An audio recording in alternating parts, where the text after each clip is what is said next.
Objectif News vous présente l'interview de 18h.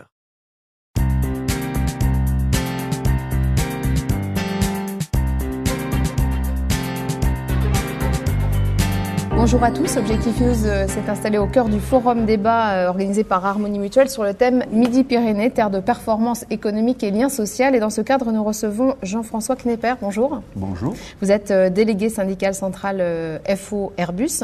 La première question que j'aimerais vous poser, puisqu'on sait que historiquement les relations sociales ont été plutôt bonnes entre les syndicats et la direction au sein du groupe Airbus, est-ce que c'est toujours le cas ? Les choses changent évidemment. Airbus devenant ce qu'on appelle depuis pratiquement l'été dernier une entreprise normale, nous ce qu'on craint c'est qu'en devenant une entreprise normale, elle prenne un peu le rythme au plan du développement social des entreprises dites mondialisées, s'inspirant des méthodes qui sont utilisées ailleurs dans le monde. Est-ce qu'elle est normale au point de dégrader son lien social ? J'en sais rien, l'avenir nous le dira. En tout cas, c'est une crainte que vous avez ? En tout cas, c'est un risque qui existe. Ce n'est pas encore une crainte, c'est un risque qui existe. Et nous, on est fermement attachés au modèle qu'on a su créer il y a une quarantaine d'années, qui a su ériger l'excellence sociale au niveau de l'excellence industrielle, parce qu'on sait on constate tous aujourd'hui ce qu'il a su produire en termes de performance économique, mais surtout en termes de performance industrielle, et donc en termes de performance sociale.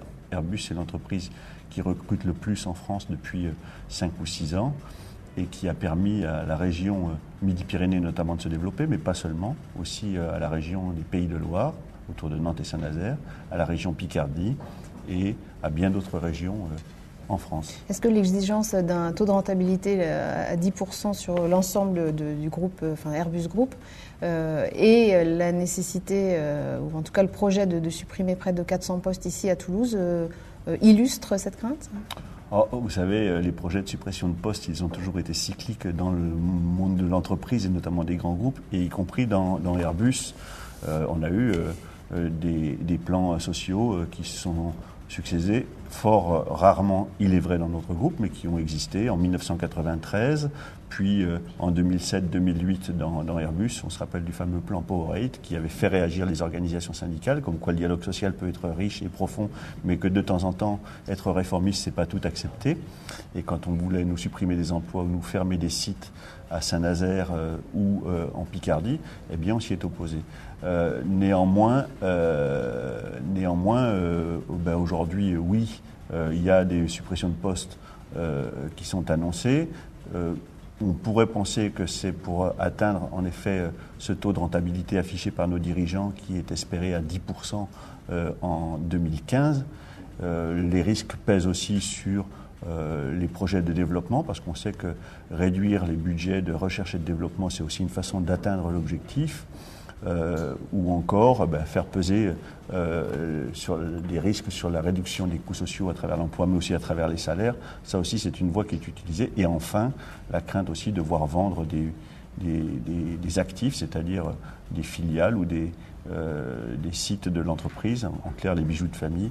Tout ça sont des risques qui existent. Et d'où l'intérêt d'avoir des syndicats qui sont à la fois capables de discuter, mais aussi capables de résister à des décisions qui seraient irréversibles. De quelle manière votre syndicat FO va participer à ce dialogue qui s'engage autour de la performance économique et du lien social ? Est-ce qu'il y a des engagements ? Alors en tout cas, des engagements, en tout cas, il y a des convictions. Voilà. Et les convictions, c'est qu'en effet, quand on met autour de la table les différents acteurs d'un projet, on a plus de chances de partager les diagnostics et d'arriver à des solutions qui permettent de mettre en commun l'intelligence, qui est sans doute la chose la mieux partagée au monde, mais pour peu qu'on décide de la faire cohabiter. Voilà. Donc nous, on va s'impliquer fortement pour essayer de diffuser le modèle social dans lequel on croit et de démontrer aussi que les syndicats ne sont pas faits juste pour s'opposer, mais ils peuvent être là aussi pour construire et participer à la construction de grands projets. Merci. Merci.